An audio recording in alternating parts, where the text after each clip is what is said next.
Okay. Hi. So I went on a hike recently in Hakuba. I found out a fact about one of the huts and it absolutely blew me away. The fact is that this mountain hut is torn down and rebuilt every single year for only 2 months of operation, and it cost the private company running it 30 million yen a year. And when I found out this fact, like any sane person, I spiraled and I went on an absolute journey of trying to figure out, why do they do this? How are they able to afford it? And why can't they just leave it there? What are the logistics like of running a mountain hut? In a country that's absolutely plagued with natural disasters and has some of the most unique natural landscapes around, they face some incredibly difficult challenges. And the way that they overcome them, I found, was so interesting and actually kind of inspiring. So in the middle of August, I set out with Chris and one of my friends to hike Shiromadake, which is my favorite mountain to hike in Japan.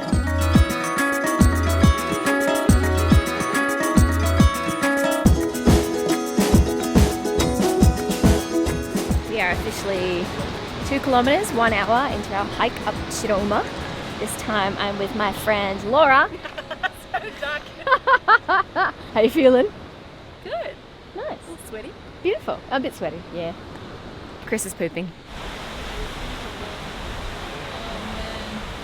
So I did this hike maybe like 2 weeks ago. In just 2 weeks, the snowy gorge has changed so much. A good 500 meters down is where we started last time, but now we've got to keep walking up and we can't start walking on the ice until up there. And apparently the snowy gorge is closed off as of today at 3 p.m. Today's the last day that we can go up the snowy gorge, so very lucky.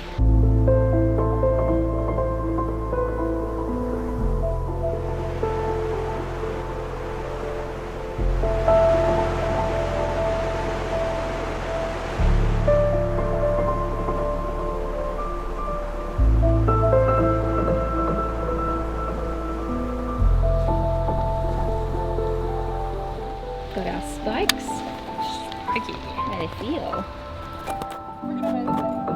Oh, wow. So cool.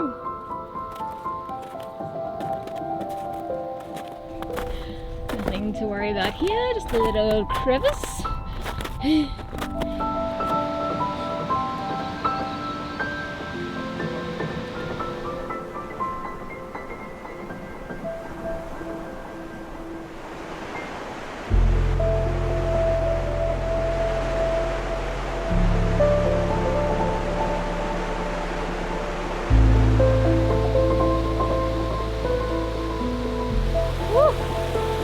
So beautiful.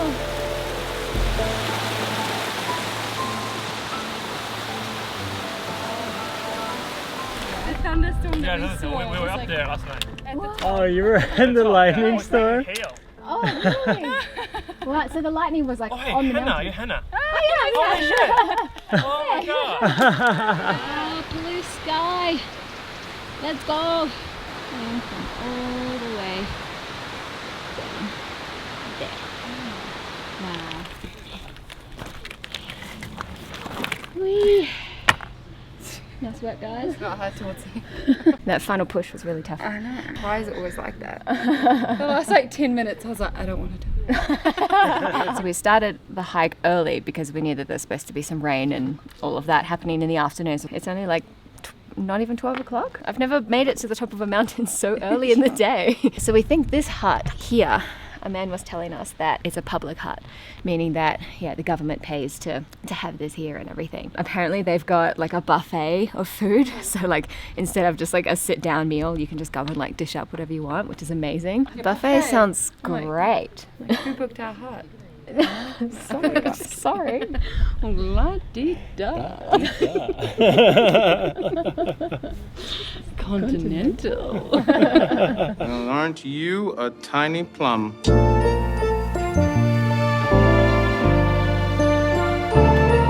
The rain really started to come down at the end, and then there was so much lightning and thunder, and it was really terrifying. I made it. Made it.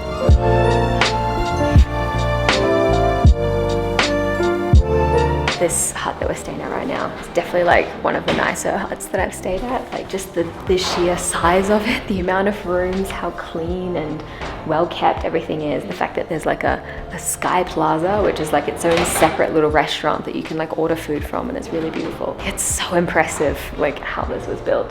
This is literally just like a hotel room.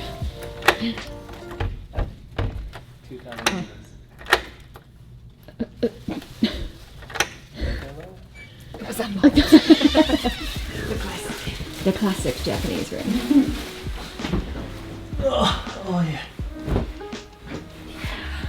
Oh my god, I'm gonna sleep so well!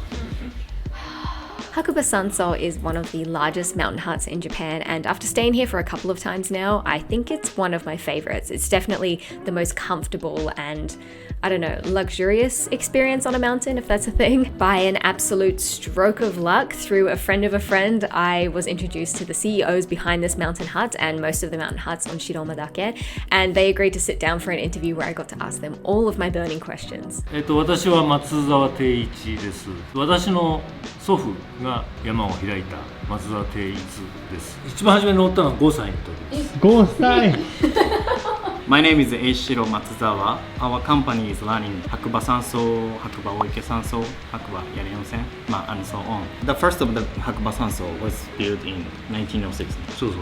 When that time there was no helicopter, so every building was built by human resource.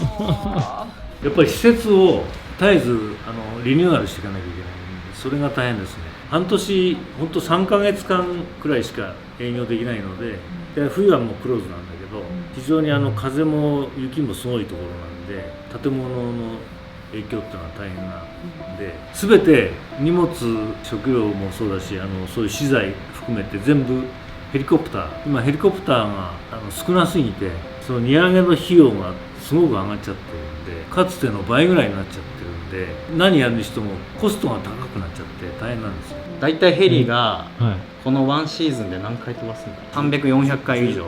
We booked 13 times for helicopter. 13 times means 13 days. One day is maybe usually 50行ったり、50。一番でっかいディザスターは、火災かな。In 1959, Hakuba Sanso was burned. Right now, Hakuba Sanso had maybe 4 buildings. In that time, the 3 buildings was burned. 台風の夜、乾燥室から出荷して。すごい早かったんだね。その建て直しの。Within 2 years. I asked them so many more questions than this, but the video is already getting way too long, so let's get back to the hike.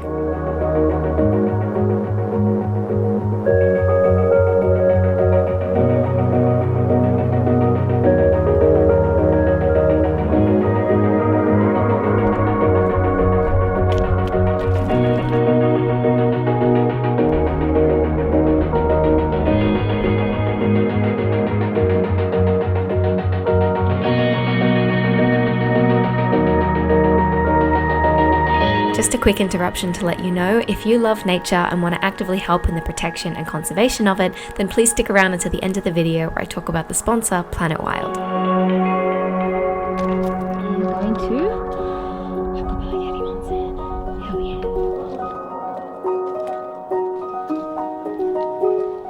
Arrived at the chain section. It's not too bad. It's not as bad as one of the others I did.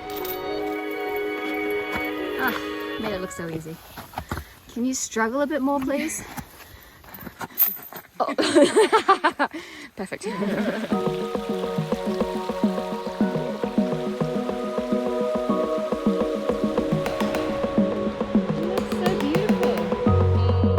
So this is the mountain hut I spoke about at the start that gets torn down and rebuilt every year. It's called Hakubayari Onsen Hut and it sits at 2,100 meters elevation, a 6-hour hike from Hakuba Sanso or a 4-hour hike from the trailhead. And the best part about it is that it has its very own completely natural hot spring.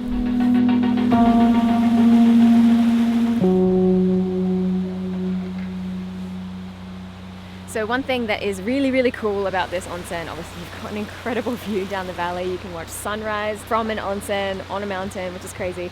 But another thing about it is that it's a mixed onsen, meaning men and women can bathe together. You can be naked if you want. You can also be in a swimsuit if you want, which is really nice.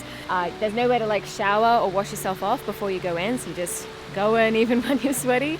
Photos are totally okay, tattoos are okay, yeah, swimsuits are fine. It's really quite free. It's really, really nice. And then this building right here, inside that one is another onsen, but it's like women's only. And then also like between a couple of hours in the evening, they change it to men's only as well. So if you're a little shy or you want to be naked, just not in front of other people, you can bathe in this one as well. So there's water coming into the onsen from behind the hut, and then all of the excess water is pouring over the edge here. It's pouring out of here. They've also diverted it, some of it down here into a little foot bath, and the rest of it's just coming down here into this waterfall, and it's just pouring down there. There's more of it pouring down there. There's some more coming from the other side. It feels like they could have made like 5 or 6 separate little onsen pools and they would still have too much water. Oh my god, it's so pretty! I'm only just noticing now that it's pretty much an onsen waterfall. It's so wild. Nature is so cool. And as for the reason that the hut is disassembled every year, I got to chat with one of the people working there to find out. I'm Aki from Mie Prefecture in Japan. This year I stayed this hut only. Then last year I stayed different hut. So there is huge avalanche route just above the Yari Onsen. So have to be disassembled. And Yari Onsen is very important to make every hikers to be safe. Because it's really long way down, right? The onsen hut is located 6 hours hike from Hakuba Sanso, and from there it's another 4 hours descent to the start point, meaning that if the hut wasn't there, it would be a 10-hour descent, which is just far too long for most hikers to do safely. We used about 20 people for 2 weeks to reassemble the mountain hut. For disassembling, we hired about 15 people for 2 weeks. About 1500. And then maybe every 4 or 5 years we have to change the wood materials. Bring up the materials by helicopter. 1回のヘリで降ろせるんですか？ 1回は無理。何回も10回以上ぐらい。もっとです。あ、もっとなんですか？ Other difficulties of Mount Hakuba Yari Onsen is the ground is made by onsen materials. Ground is very fragile, so every year the stone wall is collapsing. Okay, falling. Yeah, falling. So gradually the place to build the building is getting small. To avoid avalanche, maybe one choice is make a concrete building, but the ground is fragile, so concrete. The government doesn't give you any like financial support? Usually they don't support. 予算がないです。There is only 3 rangers in this national park. That's crazy. What? That is crazy. 3? From Hakuba to Kamikoji. その距離。 So there it is. The reason that they continue to spend so much time, money, and resources on this one mountain hut is because they just don't have any other options. If they want people to continue to hike this mountain safely, then they have to have a mountain hut there. Stopping Hakuba Yari Onsen is not an option. So far it's not an option. So they pretty much have no choice but to lose money on this hut for the greater good and so that people can hike this mountain safely. And I think that is lovely and actually quite inspiring. お客様が安全で登山されるのが一番ですけど、お客様の笑顔を作る。 I feel like it's quite refreshing to see a company that is still taking a loss on this for everybody's safety and well-being, and I think that that is lovely, and it's incredible that we get to enjoy just the beauty of this place. It's so amazing. It kind of kills me that so many people flock to Mount Fuji every year, and I get it, it's the biggest mountain and it's on a bucket list, and it should be on a bucket list, I suppose, but there's so many more. This is like, you know, a fact that I want people to know, but I also don't really want people to know. Japan has like some of the most beautiful hikes ever, and they're super accessible and super, you know, comfortable thanks to mountain huts. There's just so many better hikes than Mount Fuji, I'm telling you now. If you love hiking and the outdoors, you're gonna love my travel guide, Beyond the Tourist Trail. There's a bunch of hikes and there's a bunch of really beautiful waterfalls and nature areas in that guide, and I think you're gonna love it. There's more information, link in the description down below. And also, if you love nature and you wanna make a difference in the conservation of it, then you're going to love the sponsor of this video. Take it away, Past Hannah. If you're like me, you love animals and nature, then it probably also pains you to see the effects that humans have had on them over the years, and you want to make a difference, you want to do something, but you don't know where to start.